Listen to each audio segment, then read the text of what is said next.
दोस्तों, कक्षा 11वीं मध्य प्रदेश के विद्यार्थियों के लिए वेरी मोस्ट प्रश्न में लेकर आया हूँ त्रैमासिक परीक्षा 2022-23। दोस्तों, इन सभी प्रश्नों के उत्तर आप अच्छे से याद रखेंगे, लिखकर कंप्लीट कर लीजिएगा। देख सकते हैं, आज मैं आपको ऐसे प्रश्न बताऊंगा जो आपकी परीक्षा में 100% पूछे जाते हैं। याद रखना, 100% पूछे जाने वाले प्रश्न ही मैं बता रहा हूँ हमारे इस YouTube चैनल पर। जितने भी क्वेश्चन रहेंगे सभी क्वेश्चन आपकी परीक्षा को ध्यान में रखते हुए बनाए गए हैं। आइए स्टार्ट करते हैं। और स्टार्ट करने से पहले मैं आपको बता दूं कि अगर आपने हमारे चैनल को ज्वाइन नहीं किया है, सक्रिय सदस्य बनना चाहते हो, डेली की आपको अपडेट चाहिए, तो हमारे इस YouTube चैनल को आप ज़रूर ज्वाइन करिएगा।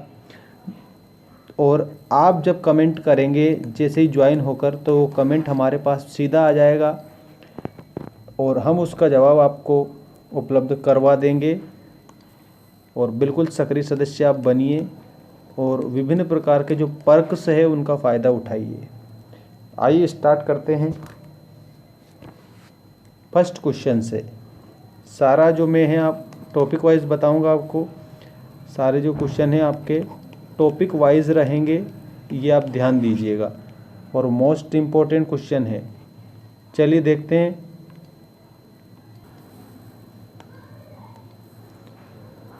देखिए, हिंदी साहित्य का जो इतिहास है, इससे संबंधित प्रश्न आपकी परीक्षा में आपको देखने को मिलेंगे।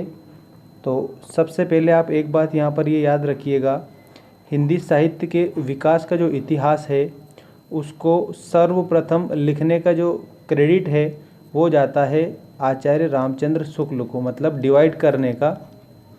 और इसके पहले विदेशी विद्वान थे जिनका नाम था गारसा तासी, उनका नाम आप याद रखेंगे। इन्होंने प्रारंभ कर दिया था लिखना, लेकिन सर्वमान्य रूप से किसके द्वारा लिखा गया, तो वो है हमारे आचार्य रामचंद्र शुक्ल। इन्होंने हिंदी के 1000 वर्ष के इतिहास को, याद रखना, हिंदी साहित्य का जो 1000 वर्ष का इतिहास है उसको इन्होंने 4 भागों में बांटा था। 4 भागों में बांटने वाले व्यक्ति कौन थे, तो आचार्य रामचंद्र शुक्ल। तो आप रामचंद्र शुक्ल जी का नाम अच्छे से याद रखिएगा। हिंदी कविता का इतिहास लगभग 1000 वर्ष पुराना है, ये बात भी आपको ध्यान देना है। प्राचीन युग से लेकर आधुनिक युग तक हिंदी कविता में अनेक प्रकार की विचारधाराओं और शैलियों का प्रयोग हुआ है। अब जो आचार्य रामचंद्र शुक्ल जी हैं, उन्होंने संवत 1050 से हिंदी साहित्य के इतिहास का श्री गणेश माना है। याद रखिए, किसने माना है, तो रामचंद्र शुक्ल ने 1050 से हिंदी साहित्य के इतिहास का श्री गणेश माना है। इन्हीं के आधार पर हिंदी कविता के इतिहास को 4 युगों में बांटा है। 4 युगों से ही आपकी त्रैमासिक परीक्षा में प्रश्न देखने को मिल सकते हैं। देखो किस प्रकार से प्रश्न देखने को मिलेंगे, देखिएगा। आदिकाल को किस नाम से जाना जाता है, तो आदिकाल को वीरगाथा काल के नाम से जाना जाता है। आदिकाल की समय अवधि बताइए, तो आप बताएंगे संवत 1050 से 1375 तक। इस प्रकार से तो जो चारों काल है, उन चारों कालों के बारे में हम शॉर्ट डिटेल आपको बताएंगे ताकि आपको अच्छे से याद रहे। इसके बाद में देखिए भक्ति काल। इस भक्ति काल को पूर्व मध्यकाल के नाम से जाना जाता है। प्रश्न इस प्रकार से बना कि पूर्व मध्यकाल के नाम से किसे जाना जाता है, तो आप बताएंगे भक्ति काल को जाना जाता है। भक्ति काल की समय अवधि बताइए, तो याद रखना संवत 1375 से 1700 तक भक्ति काल की समय अवधि है। और जो भक्ति काल है, इस भक्ति काल को हिंदी साहित्य का स्वर्ण काल भी माना जाता है। याद रखेंगे, हिंदी साहित्य का स्वर्ण काल किसे माना जाता है, तो जो भक्ति काल है उस भक्ति काल को हिंदी साहित्य का स्वर्ण युग माना जाता है, जो आचार्य रामचंद्र शुक्ल के अनुसार 1375 से लेकर के तो 1700 तक माना गया है। इसके बाद रीतिकाल आता है। रीतिकाल का अन्य नाम है उत्तर मध्यकाल। भक्ति काल का जिस प्रकार से पूर्व मध्यकाल था, उसी प्रकार से रीतिकाल का अन्य नाम है उत्तर मध्यकाल। उत्तर मध्यकाल की जो समय अवधि है वो है 1700 से तो 1900 तक, ये आपको याद रखनी है। संवत 1700 से 1900 तक रीतिकाल है, जिसको उत्तर मध्यकाल के नाम से जाना जाता है। इसके बाद में आता है आधुनिक काल। आधुनिक काल की जो समय अवधि है वो संवत 1900 से अद्यतन का मतलब होता है वर्तमान समय तक। मतलब आज हम कह सकते हैं कि जो करंट टाइम जो चल रहा है, ठीक है, यहाँ तक माना गया है। और आधुनिकता की जितनी भी कविताएं हैं, लेखन हैं, सारा कार्य इसमें शामिल किया गया है। और याद रखना 1900 से प्रारंभ माना जाता है। जैसे अगर प्रश्न बना कि आधुनिक काल का प्रारंभ कब से माना जाता है, तो आप याद रखेंगे आधुनिक काल का जो प्रारंभ है वो संवत 1900 से माना जाता है आचार्य रामचंद्र शुक्ल के अनुसार।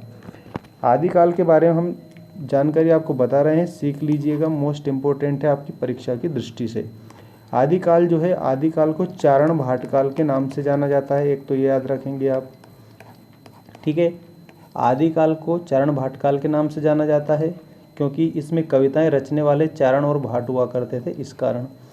इसके बाद में आदिकाल को अपभ्रंश काल के नाम से भी जाना जाता है, अपभ्रंश काल, आदिकाल को अपभ्रंश काल के नाम से जाना जाता है। इसके बाद आप याद रखेंगे अपभ्रंश काल के बाद में इसको बीज वपन काल के नाम से भी जाना जाता है, बीज वपन काल, आदिकाल को बीज वपन काल के नाम से भी जाना जाता है।